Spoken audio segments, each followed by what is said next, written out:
자, 안녕하세요 여러분. 우리 감정평가사 민법입니다. 감정평가사 민법이 이제 1차 시험 과목인데요. 꽈락률이 30%가 조금 안 되죠. 예, 그러나 이제 어쨌든 우리가 이 과목을 잘 정리해서 다른 이 평균을 올리는 용도로 쓰면 참 좋겠죠. 또 여러분들 어차피 감정평가사가 되시면 이제 실무로 나오시면 감정평가 업무를 하실 텐데, 감정평가의 대상이 굉장히 여러 가지지만 사실은 부동산을 하는 경우가 좀 많죠. 그래서 부동산의 감정평가를 하려면 당연히 등기부도 볼 줄 알아야 되고, 이 권리변동 관계에 대한 이해가 있어야 되기 때문에 물권법 지식이 좀 필요합니다. 근데 우리가 물권법을 이해하려면 민법에서는 이제 민법 총칙이라는 걸 좀 이해해야 되거든요. 그 이유는 이제 우리 민법의 시스템이 이 판택된 체계라고 그래서요. 어떤 그 귀납보다는 연역적인 방식으로 규율이 돼 있어요. 그러니까 민법 전체를 규율하는 하나의 원칙을 이제 총칙이라고 해서 툭 이제 설치하고, 거기로부터 이제 채권법, 물권법 이렇게 쭉쭉쭉 나가는 거죠. 예, 그렇게 되기 때문에 물권법만 공부할 수는 없고요. 물권법과 민법 총칙 두 개를 공부해야 물권법을 이해할 수 있습니다. 예, 그런 의미에서 우리 이 1차 과목의 시험 범위는 민법 총칙과 물권법 이렇게 두 개로 구성이 돼 있죠. 자, 이 교재는 여러분들 그 유명한 이제 김동진 선생님이 쓰신 교재이기 때문에 교재에 대해서는 여러분들 의심 안 하셔도 되고요. 이 교재 안에는 이론과 그다음에 핵심 판례들이 좀 들어 있습니다. 그리고 이제 중요한 조문들이 박스로 이제 들어가 있어요. 이제 결국 이제 민법을 수험적으로 공부한다는 것은요, 사실은 판례를 공부하는 겁니다. 우리 시험 문제는 판례를 낼 수밖에 없어요. 이제 판례라는 게 뭐냐면, 판례라는 거요. 이 판례라는 게 여러분들 결국 이제 이 판결의 예거든요. 우리가 이제 재판을 하게 되면요, 이제 첫 재판을 받는 거 우리가 이제 1심이라고 하죠. 그래서 보통 여러분들 집 주변에 있는 지방법원, 혹은 지방법원 지원 뭐 이런 데서 1심 재판을 받습니다. 자, 여기서 이제 이기거나 지거나 불만 있는 사람은 다시 한번 재판을 청구할 수 있는데요. 그게 이제 2심이라고 하는 거죠. 올라가는 걸 이제 민사에서는 항소라고 하고요. 이제 뭐 결정이나 명령에 대해서 불복한다 그러면 이제 항고라는 표현을 씁니다. 물론 한 번 더 불복한다라고 하면 이제 3심으로 갈 수 있는데요. 우리가 이걸 상고라고 합니다. 그래서 3심은 이제 대법원밖에 없는데요. 대법원에서의 심리를 우리가 이제 상고심이라고 하는 거죠. 2심, 항소심은요, 지방법원에서 할 수도 있고 고등법원에서 할 수도 있어요. 네, 요 각각 다 이 1심의 결론, 2심의 결론, 3심의 결론이 판결문이라는 형식으로 나오게 될 겁니다. 근데 그중에 이 대법원에서 나오는 판결, 대법원도 주기적으로 판결을 생산하거든요. 이 판결 중에 어떤 일정한 흐름을 보여주는, 일정한 법리에 대한 흐름을 보여주는 예들을 우리가 이제 판례라고 하고요. 여러분들 시험의 대상은 이 1차 시험은 이제 판례가 시험의 대상입니다. 그래서 여기 대법원의 입장을 공부하는 거예요. 왜냐하면 여러분들은 학자가 되실 분들이 아니라 실무가가 되실 분들이기 때문에 당연히 우리 실무의 입장인 이 대법원 판례의 입장을 알아야 돼요. 거기에 맞춰서 판단을 하셔야 되고, 실제 실무에 나가서 어떤 행동을 하실 때 거기에 맞춰서 행동을 하셔야 됩니다. 그래서 시험도 당연히 판례가 나올 수밖에 없는데요. 그럼 이 판례는 뭐냐? 판례는요, 우리 민법 조문, 우리 민법은 1118개의 조문으로 구성되어 있는데요. 이 조문의 해석론이죠. 조문을 해석하는 것이 학자들처럼 이론으로 해석할 수도 있고요. 우리 대법원처럼 판결로, 판례로 해석할 수도 있습니다. 물론 대법원은 이 조문에다가 구체적인 사실관계를 적용해서 결론을 내겠죠. 그래서 결국 조문과 그 다음에 이 대법원의 판례, 이 두 가지를 학습하는 게 여러분들의 목표고요. 다른 이론들은 전부 다 판례와 조문을 공부하기 위한 양념이다, 이렇게 생각하시면 돼요. 그런데 이제 민법 공부를 하신다는 거, 더군다나 단기간에 최대한 빨리 핵심만 잘 추리려면 이 조문이나 판례가 나오게 된 이슈, 그러니까 쟁점이죠. 이 쟁점을 정확히 알고 계셔야 됩니다. 정확한 쟁점을 알고 계셔야 이 쟁점에 대한 조문이 뭐가 있고 이 조문에 대한 판례 해석론이 어떻게 되는지를 정확하게 기억하셔야 되는 거죠. 가끔 이 이슈, 뭐가 문제인지 도대체 이 쟁점을 좀 등한시하고 그냥 조문과 판례에 천착해가지고 그것만 계속 공부하시는 분들이 있는데, 이러면 이 기억이 오래 갈 수가 없죠. 우리가 뭐가 문제되는지를 알아야 거기에 대한 답이 떠오를 겁니다. 그래서 이슈, 조문, 판례 이 세 가지를 공부하는 게 사실은 민법 시험 공부의 다죠. 답니다. 여러분들 이게 뭐 변호사 시험이든 뭐 변리사 시험이든 다 마찬가지예요. 어떤 문제가 있고 여기에 대한 민법 조문은 뭐가 있고 여기에 대한 우리 판례 입장은 어떤가를 정리하는 겁니다. 물론 민법 조문이 1118개에 불과하기 때문에 좀 많긴 하지만 이 1118개로 모든 사안들을 다 규정할 수는 없어요. 그래서 어쩔 수 없이 조문이 없는 부분이 있을 수 있습니다. 이제 그런 부분은 판례가 우리 관습이라든가 조리라든가 이제 이런 것들로 보충해서 결론을 내려줍니다. 이 판례는 어쨌든 구체적인 사실관계에서의 재판을 하는 거기 때문에 모른다 이런 답을 내릴 수는 없어요. O 아니면 X입니다. 누군가는 지고 누군가는 이겨야 되는 거예요. 그래서 여러분들은 이렇게 앞으로 공부는 이렇게 하셔야 된다. 이슈와 조문과 판례를 열심히 공부하는 쪽으로 가셔야 됩니다. 자, 그럼 여기서 열심히 공부한다는 게 뭐냐라는 겁니다. 그냥 뭐 읽고 이해하고 넘어가면 되냐? 수험에서는 그게 아무 의미가 없죠. 이제 일반적으로 그냥 교양 공부를 한다거나 학문을 한다고 그러면 그렇죠. 이해하고 책 읽고 넘어가는 거 좋습니다. 근데 우리는 지금 그런 걸 하는 게 아니라 수험을 하는 겁니다. 근데 수험 공부의 핵심은요. 짧은 시간에 이 객관식이니까 우리는 짧은 시간에 OX를 가려내야 됩니다. 짧은 시간에 OX를 가려내려면 특히 짧은 시간이라는 게 중요한데요. 암기가 돼 있어야 됩니다. 만약에 이제 암기가 안 돼 있으면요. 이 짧은 시간에 뭔가 결론을 내리는 건 쉽지 않아요. 그래서 암기를 좀 하셔야 되는데 문제는 이 암기의 정도가요. 우리가 무슨 백지에다가 뭘 쓰는 시험이 아니잖아요. 그냥 쭉 프린트된 글자를 보고 O냐 X냐를 가리면 되는 거예요. 그래서 암기라는 게 달달달달 외울 정도로 암기할 필요는 없고요. 쭉 읽다가 자연스럽게 이거 맞는데 이거 좀 이상한데 라는 걸 구별할 수 있을 정도의 암기만 되면 됩니다. 우리 이런 걸 이제 막 눈에 바른다 이렇게 표현하잖아요. 그래서 여러 번 읽으셔가지고 익숙하게 만드시는 겁니다. 물론 시험에 자주 나오는, 자주 예컨대 틀리게 바꾸는 부분이 있다던가 자주 함정에 빠지는 부분이 있다면 그건 따로 뭐 형광펜이든 뭐든 체크를 해서 특별히 그 부분만 정확하게 암기하셔야 될 필요는 있죠.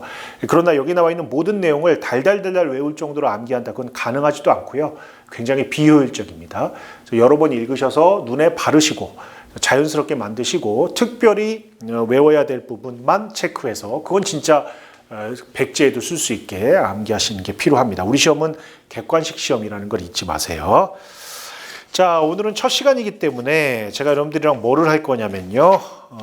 목차라는 걸 한번 쭉 볼 겁니다. 사실은 모든 과목이 첫 시간에 이렇게 목차를 한번 쭉 봅니다. 보면서 쭉 설명을 하는데 저도 그랬고요. 아마 여러분들도 그럴 겁니다. 1회 독하는 사람 입장에서 이 목차를 쭉 스크린하는 게 별로 도움이 안 돼요. 어차피 내용을 모르는데 이걸 봐서 뭐 하겠어요. 그래서 무슨 의미가 있나 싶기는 한데 그러나 이걸 꼭 해야 됩니다. 해야 되는 이유는 역시 암기 때문에 그래요. 우리가 이제 암기를 한다는 거예요. 여러분들. 그게 어떤 의미냐면 머릿속에 뭔가를 집어넣는다는 거잖아요. 근데 여러분들은 머릿속에 뭐를 집어넣고 끝내면 안 돼요. 그리고 이제 시험이라는 걸 통해서 내 실력을 증명해야 되기 때문에 머릿속에 뭐가 있다는 걸 보여줘야 되기 때문에 이걸 꺼내야 된다고요. 머릿속에서 꺼내야 돼요. 자, 근데 여러분들 머릿속에서 꺼내는 게 시간을 많이 주면서 천천히 꺼내라 이렇게 하지 않잖아요. 시간을 짧게 주고 빨리 꺼내라 이렇게 하고 있기 때문에 여러분들이 머릿속에서 뭔가를 빨리 꺼내는 것도 중요합니다. 자, 여러분들 머릿속에서 뭔가를 빨리 꺼내려면요. 여러분들이 해야 될 거는 잘 정리를 해서 집어넣어야 돼요. 머릿속에. 제가 계속 이제 기회 있을 때마다 드는 비유인데요. 여러분들 집에서 어떤 물건을 빨리 찾으려면요. 그 물건을 매일 매번 넣는 장소에다가 그 물건을 넣었다면 쉽게 뺄 수 있어요. 근데 이제 오늘은 화장실에 뒀다가, 어제는 방에 뒀다가, 다음날은 거실에 뒀다가 막 이러면 그 물건이 어디 있는지를 막 헤매면서 찾아야 됩니다. 시간이 걸려요. 그래서 머릿속에 어떤 지식을 넣고 단기간에 그 머릿속에 있는 지식을 빼내려면 어떤 체계를 가지고 이 머릿속에 이 지식을 어디다가 이렇게 체계에 있는 방에다가 차곡차곡 쌓아놓을 필요가 있어요. 그 체계가 목차죠. 그래서 이 목차에 맞춰서 어떤 목차에서 어떤 이슈를 다뤘고 어떤 판례가 있더라 이렇게 정리를 해놔야 나중에 시험 문제는 대부분 순서대로 나오기 때문에 시험 문제에서 그걸 빨리 찾을 수 있습니다. 그런 의미로 목차를 볼 필요가 있어요. 그러나 어떤 문제가 있냐면 이 목차를 공부하는 이 시간, 한번 쭉 보는 이 시간은 여러분들에게는 지금 단계에서는 아무 의미가 없죠. 도움이 안 될 겁니다. 뭔 소리인지 하나도 모를 거예요. 그래도 안 볼 수는 없기 때문에 제가 최대한 간략하게 어떤 내용들이 있다라는 것을 쭉 한번 훑고 넘어가겠습니다. 부담 없이 좀 들어봐 주세요. 자, 여기 이제 이 책의 차례라고 하는 부분에 나옵니다. 이제 민법 총칙이 있고, 그 다음에 이제 물권법이 있어요. 우리나라의 민법은요, 크게 네 가지로 구성이 되어 있습니다. 민법 총칙, 물권법, 채권법, 가족법. 이 네 가지로 구성이 되어 있고요. 여러분들은 그 중에서 민법 총칙과 물권법만 이제 시험 범위가 됩니다. 자, 민법 총칙은 말 그대로 민법 전반에 걸치는 어떤 원칙들을 규정한 거라고 했어요. 이 민법 총칙 안에서도 총칙이 있습니다. 총칙의 총칙. 그냥 얼마 재미없겠어요. 그게 이제 뭐냐면 민법이 뭐고 민법을 어떻게 해석하고 이런 정말 강학적인 학문적인 내용들을 공부하게 됩니다. 그게 민법 총칙에 있는 1장 민법 서론이에요. 재미없습니다. 그나마 시험에 나올 수 있는 부분이 몇 개 있는데요. 그건 뒤에 가서 한번 해볼게요. 자, 두 번째는요. 이제 법률관계라는 것을 공부하게 됩니다. 법률관계. 이것도 역시 크게 보면 민법 총칙 중에 서론 부분 안에 포함될 수 있는데요. 도대체 이 법률관계라는 게 뭐냐라는 거예요. 우리는 이 민법에서 법률관계를 공부하지 법률관계가 아닌 관계, 근데 예컨대 우리가 보통 사실관계라고 표현하거든요. 사실관계를 공부하진 않습니다. 그건 큰 의미가 없어요. 그래서 법률관계를 공부하게 될 겁니다. 그래서 법률관계가 뭐냐라는 것을 이 권리 의무라고 하는 키워드를 잡아가지고 좀 공부를 하게 될 겁니다. 재미없어요. 자, 그리고 나서 이 법률관계 전체를 지배하는 하나의 원칙이 있는데요. 이게 신의성실의 원칙입니다. 어떤 권리 행사는 잘하라는 거예요. 권리 있다고 함부로 행사하지 말고 잘해라라는 게 신의성실의 원칙인데요.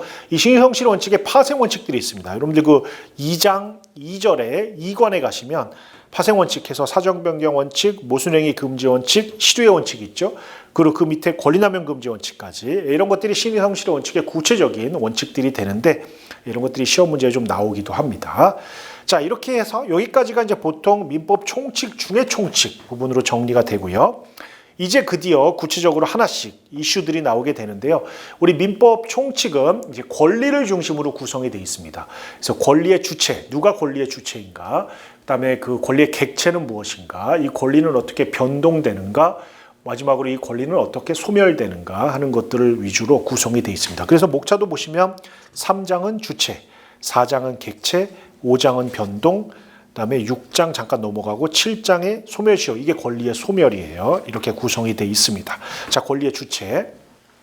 누가 권리를 행사할 수 있는가? 크게 두 명이 있습니다. 자연인과 이절, 법인이 있어요. 자연인은 여러분들이나 저 같은 이런 숨쉬고 있는 사람을 자연인 이렇게 부르는데요. 자연인이 이 권리의 주체가 되기 위해서는 몇 가지 능력이 있어야 됩니다. 권리 능력, 의사 능력, 행위 능력 이런 것들이 있어야 돼요.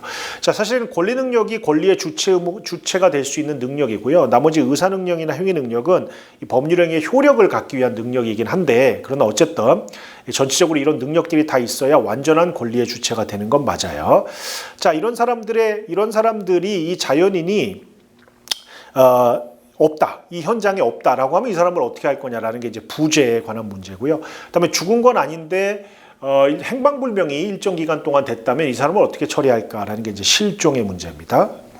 자, 그 다음에 법인. 요것도요, 똑같아요. 사람이에요. 권리의 주체입니다. 다만 법이 의지하고 있는 사람이죠. 그래서 여러분들이 흔히 쓰는 법인 할 때 그 법인이에요. 여러분들한테 제일 익숙한 법인은 회사겠죠. 상법상의 영리법인입니다. 회사가 익숙하겠지만 우리 민법에서는 그런 회사를 다루진 않고요. 재단법인, 사단법인 이런 비영리법인을 다루게 됩니다. 그래서 이런 법인이 어떻게 설립되고 법인은 어떤 책임을 지고 또 법인이 실제로 움직이는 기관들에는 어떤 것들이 있는지를 쭉 공부하다가 이제 언제 없어지는지 쭉 봅니다.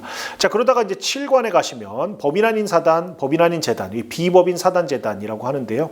이게 이제 법인으로서의 실질은 갖췄으나 법인 등기를 하지 않은 단체를 우리가 이렇게 부릅니다. 꽤 중요합니다. 자, 그리고 권리의 객체. 권리의 객체에 가시면 우리가 이 로마자 2번의 물건이라는 게 이제 전형적인 권리의 객체예요. 사실 이제 물권의 객체는 물건이고요. 채권의 객체는 어떤 사람의 행동이겠죠. 근데 이 사람의 행동은 너무 다양하기 때문에 우리가 일반적으로 규율할 수는 없고요. 그래서 이 물건이라고 하는 물권의 객체를 중심으로 써놨습니다. 여기는 동산과 부동산, 주물과 종물, 원물과 과실이라는 다양한 분류를 통해서 구체화하고 있는데요. 여기 나오는 주물, 종물, 원물, 과실 다 시험에 잘 나오는 겁니다. 자, 그 다음에 이런 권리가 이제 변동되기도 합니다. 근데 권리 변동은요, 법률의 규정에 의해서 변동되기도 하고 어떤 법률 행위를 통해서 변동되기도 해요. 그러나 이제 법률 행위를 통해서 변동되는 게 훨씬 중요하기 때문에 이 법률 행위라는 말을 공부하게 됩니다. 법률 행위가 어떻게 보면 민법 전반을 규율하는 가장 중요한 개념이에요. 그래서 법률 행위가 무엇인지를 공부한 다음에 법률행위의 목적이라고 그래서 확정, 가능, 적법, 사회적 타당성이라는 걸 하나하나 공부하게 됩니다. 이게 다 조문이 있거든요. 확정, 가능만 조문이 없고 적법, 사회적 타당성, 또 불공정한 법률행위 다 조문이 있습니다. 시험 문제에 나옵니다. 자, 그리고 법률행위를 어떻게 해석하는지 해석 방법도 있고요. 자, 그런데 이 법률행위를 구성하는 핵심, 키는 뭐냐? 의사표시입니다. 의사표시. 우리가 어떤 행위를 하겠다, 밥을 사 먹겠다라는 의사와 실제로 밥을 주세요라고 하는 표시, 이걸 합쳐서 의사표시라고 하는데요. 이게 밥을 사는 행위라는 그 법률행위의 핵심이 됩니다. 그래서 우리가 의사표시를 공부하게 될 텐데 이 멀쩡한 의사표시는 공부하지 않습니다. 아무 문제가 없기 때문에 뭔가 문제 있는 의사표시를 공부하게 될 거고요. 그걸 여기는 흠 있는 의사표시라고 했고 비진이 표시 107조, 통정의 표시 108조, 차고 109조, 사기강박 110조 하나하나씩 공부하는 겁니다. 자, 그다음에 의사표시가 언제 효력을 발생하는지도 도달주의의 원칙 측면에서 공부하는 게 하나 있어요. 자, 그런데 이런 법률행위는 내가 직접 할 수도 있지만 누구를 시켜서 할 수도 있습니다. 누구를 통해서 할 수도 있어요. 그 방법 중에 하나가 대리라는 건데요. 그래서 우리가 대리를 공부하게 됩니다. 권리 변동을 직접 하는 게 아니라 누구를 통해서 일으키는 거예요. 그래서 대리권이 뭔지를 공부한 다음에 대리 행위라는 걸 공부하고요. 또 대리의 대리가 있을 수 있어요. 복대리라고 하거든요. 이렇게 공부를 합니다. 그래서 보통 우리가 대리의 삼명관계라고 그래서 본인, 상대방, 대리인 이 세 명의 관계를 하나씩 공부를 합니다. 자, 그런 다음에 대리인이 대리권을 가지고 이런 행위를 해야 되는데 대리권 없이 이런 행위를 하는 경우도 있어요. 그러니까 무권대리라고 하거든요. 특히 무권대리 안에는 굉장히 유명한 표현대리라는 개념이 있습니다. 그래서 표현대리를 공부하게 될 겁니다. 자, 그 다음에 이런 법률행위가 효력을 잃는 경우가 있어요. 그게 당연히 효력을 잃으면 무효, 원칙적으로는 유효지만 취소권이라는 행사를 통해서 비로소 효력을 잃게 되면 우리가 취소 이렇게 공부하거든요. 그래서 무효와 취소라는 걸 공부하게 될 거예요. 자, 그 다음에 법률행위가 그 자체도 있지만 법률행위에 뭔가 양념으로 붙는 경우도 있어요. 우리 부관이라고 하거든요. 그래서 조건과 기한이라는 것도 공부하게 될 겁니다. 실제로 실무에서는 법률행위가 순수한 법률행위보다는 이런 조건과 기한이 붙은 법률행위가 더 많습니다.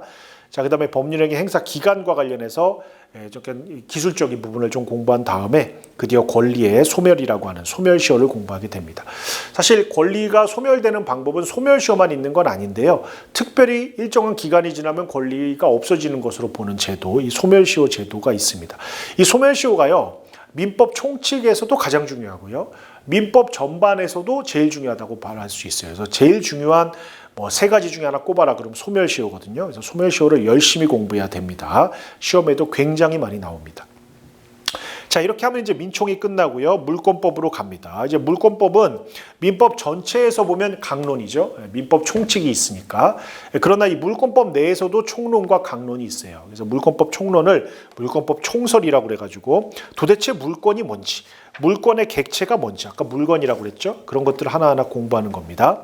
자, 그리고 나서 이제 제일 중요한 게 다음 페이지 2절에 있는 물권 변동입니다. 이게 우리 물권법의 핵심인데요. 물권 변동을 둘로 나눠요. 하나는 부동산, 하나는 동산 이렇게 나눕니다. 특히 시험에 많이 나오는 거 부동산 물권 변동 3절 이게 시험에 무지무지 많이 나오죠. 왜냐하면 여기서 등기를 공부하기 때문이에요. 제가 아까 처음에 여러분들이 등기부를 보게 될 거다. 실무에 나오면 등기부랑 굉장히 많이 하여튼 등기부를 보게 되거든요. 그리고 등기부에 따른 권리 분석도 하실 거다라고 말씀을 드렸는데 그 등기가 부동산 물권 변동에서 요구되는 물권 변동의 요건이에요. 그래서 등기를 여기서 공부할 거기 때문에 부동산 물권 변동을 굉장히 중요하게 다룰 거고요. 자, 그 다음에 이제 동산 물권 변동에서는 우리가 선의취득이라는 제도를 공부하게 됩니다. 사실 이것도 좀 이상한데요. 동산 물권 변동은 이 편제가 어떻게 돼 있냐면 양도할 수 있는 권리가 있는 사람으로부터 넘겨받은 경우와 그렇지 않은 경우 둘로 나눠요. 그래서 시험 문제는 오히려 그렇지 않은 무권리자로부터 취득된 경우를 시험에 더 많이 냅니다. 그게 선의취득입니다. 자, 그 다음에 이제 물권도 소멸이 되죠. 우리 아까 일반적인 민법 총칙의 소멸 사유로는 소멸시효를 본 것처럼 이 물권의 소멸에서는 특히 혼동이라는 제도를 좀 주의 깊게 보게 될 겁니다. 자, 여기까지가 물권법 중에 물권법 총론이에요. 자, 이제 물권법 강론으로 가시면 하나하나의 물건들을 공부합니다. 제가 여기서 하나하나의 물건이라고 하는 거예요. 예컨대 2장의 점유권, 3장의 소유권, 4장의 용익물권으로서의 지상권, 전세권, 지역권, 그다음에 5장의 담보물권으로서의 유치권, 질권, 저당권이라고 하는 이런 권리들이 그냥 무슨 강의하기 위해서, 책 쓰기 위해서 만든 권리가 아니고요. 우리 물권법에 정해져 있는 권리입니다. 우리 물권법을 지배하고 있는 큰 원칙 중에 하나가 물권 법정주의라는 게 있는데요. 이 물권법에서 나오는 이 권리들의 내용이나 종류나 효력 같은 것들은 법에 정해놓겠다는 겁니다. 그 외에는 인정하지 않겠다는 거예요.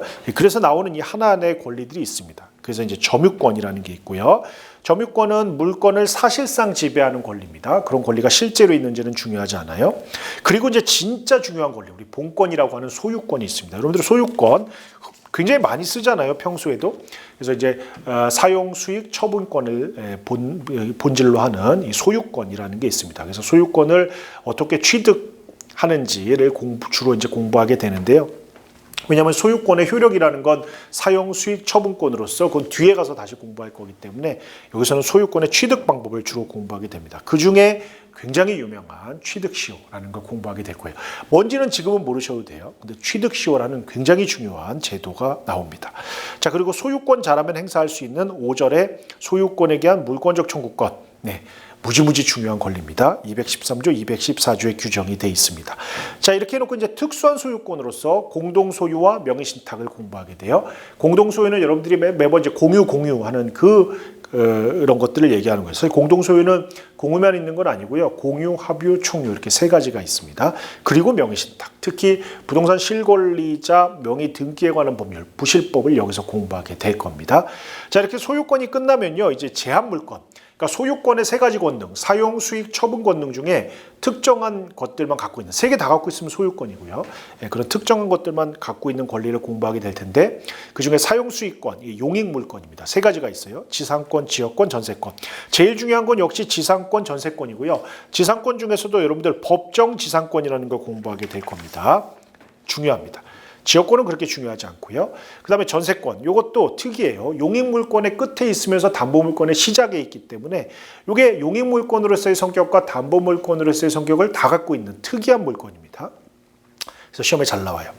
자, 담보물권. 담보물권은요, 사용수익권은 없고요. 이제 돈을 빌려주고 담보를 잡았다가 돈을 안 갚으면 이걸 처분해서 환가해서 자기의 채권을 추심하기 위해서 설정하는 물권, 이걸 이제 담보물권이라고 하는데 세 가지가 있어요. 유치권, 질권, 저당권. 제일 중요한 건 역시 저당권이죠. 저당권이 물권법의 핵심이고요. 실무에서도 무지무지 많이 나오는 거죠. 자, 그런데 우리 실제 시험에서는요, 유치권도 꽤 나옵니다. 유치권은 약정으로 발생하는 건 아니고 어떤 사실관계에서 발생하는 거지만 이것도 잘 나옵니다. 그리고 질권이라는 두 가지가 있어요. 동산질권 같이 전당포가 있고요. 채권 양도처럼 쓰는 이제 권리질권, 이렇게 두 가지가 있습니다. 자, 그 다음에 이 물권법에는 없는 담보권이 있어요. 우리가 비전형 담보라고 하는데요. 보통 우리 민법의 형식적 민법이라고 하는데요. 물권법에는 없습니다. 그렇지만 우리 그 특별법이라든가 혹은 관습으로 인정되는 비전형 담보들이 있는데요. 그게 가등기 담보, 양도 담보 이런 것들입니다. 예, 여기까지 하면 우리가 이제 민총과 물권을 끝내게 되는 거예요. 페이지 수로는 한 420 몇 페이지 정도 되는 거네요. 그래서 420 몇 페이지 안에 조문도 있고 내용도 있고 판례도 있기 때문에 쭉쭉 공부하시면 됩니다. 이제 제가 여러분들하고 같이 하는 방식은 이렇게 할 거예요. 우선 어떤 특정한 주제에 대한 제가 설명을 드립니다. 그리고 이 내용을 볼 건데요. 내용을 한 글자 한 글자 다 보지는 않을 거예요. 큰 틀에서 크게 볼 거고요. 크게 중요한 부분들을 지적해 드릴 테니까 여러분들은 그걸 보시면서 거기다 체크를 해 놓으시면 돼요.